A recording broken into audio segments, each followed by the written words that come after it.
大家好，我是美厨娘 Lily。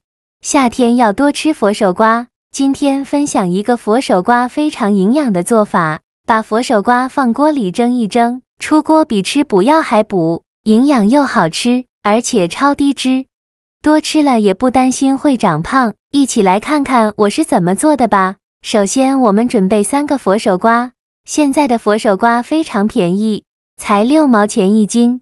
倒入适量的清水，然后取出一把小刀，把佛手瓜的瓜蒂切下来，不要了。然后再用削皮刀把佛手瓜皮去掉。给佛手瓜去皮呢，最好泡着水去皮，不然佛手瓜的粘液粘到手上，很难清洗干净。去皮后再把佛手瓜放到案板上，先给它对半切开，然后取半个佛手瓜，给它切成厚片，厚度约 0.5厘米左右，薄厚要切得均匀一些。切好之后放入盘中，先放一旁备用。接着准备几个大虾，把它放大碗中，倒入适量的清水没过大虾，把大虾放一旁解冻一下。接着准备1块生姜，先给它切成薄片，再切成细丝。切好后放小碗中，再准备几根小葱，给它切成葱段。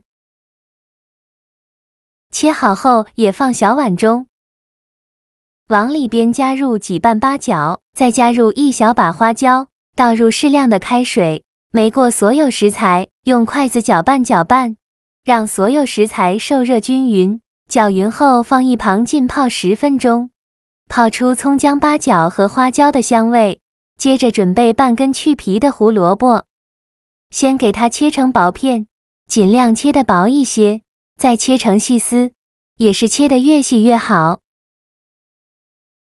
最后再切成胡萝卜丁，切好后再用刀剁一剁，给它剁得碎一些。剁好后放入盘中，再准备几根小葱，先给它对半切开，再给它切成葱花。切好后放入盘中，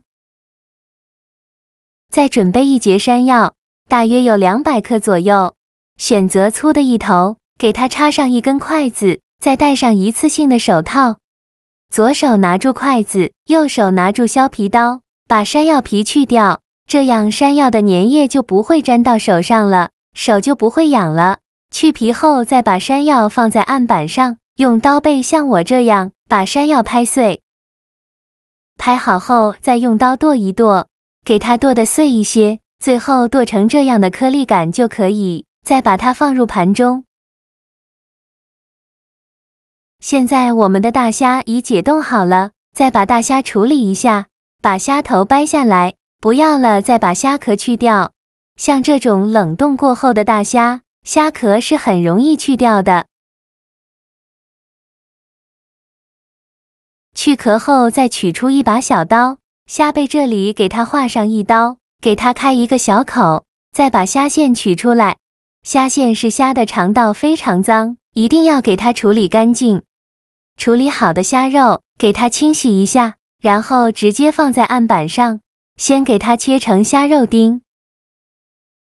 切好后再用刀剁一剁，给它剁得碎一些，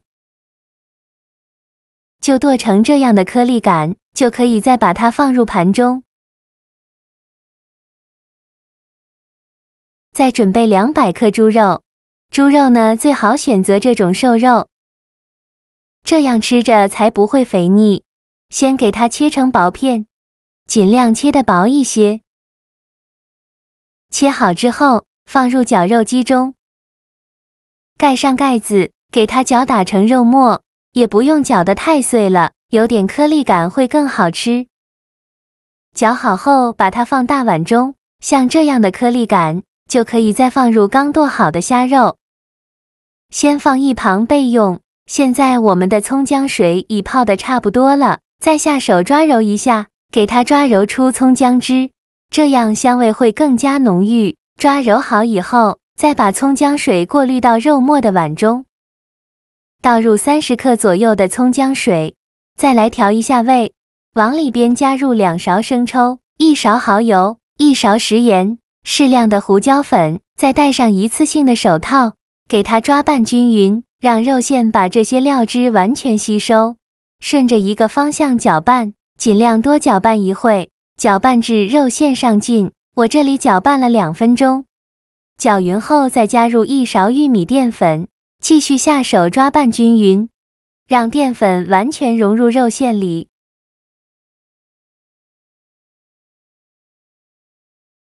抓匀后再放入胡萝卜丁和葱花，再把山药丁放进来，再放入一些玉米和豌豆米，这样吃着会更香。再继续给它抓拌均匀，让所有食材充分混合在一起。我每天都在用心的教做菜，你还一直没有给我点小红心呢。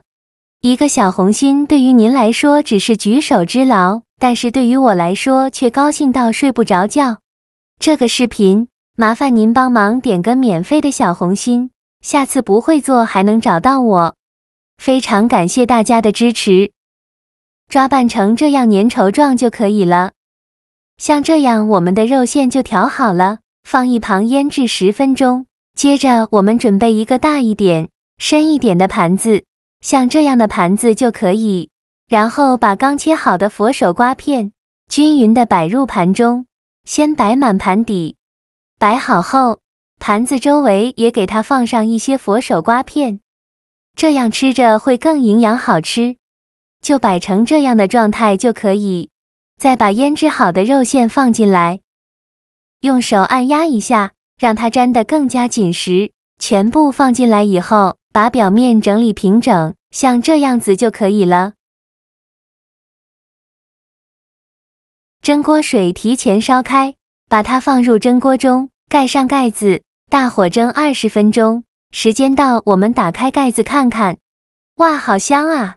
一股浓浓的清香味扑鼻而来。看一下肉末已经变色了，蒸到这样的程度，说明就已经熟了。再把它取出来，再撒点葱花点缀一下，像这样非常营养又好吃的佛手瓜蒸肉饼就做好了。闻着香味扑鼻，看着吐盐3尺，肉饼吃着滑滑嫩嫩的，一点腥味都没有，有虾肉的鲜香，有肉末的肉香，还有玉米的清甜口感，还有山药绵软细腻的口感。佛手瓜吃着鲜嫩多汁，脆嫩可口。这里呢，最大程度保留了佛手瓜的原汁原味，营养不流失。这个汤汁用来拌饭也是非常的下饭，真的是好吃又营养，而且多吃了也不担心会长胖。做法非常简单，喜欢的朋友就赶快收藏起来试试吧。好了，今天的视频就分享到这里了。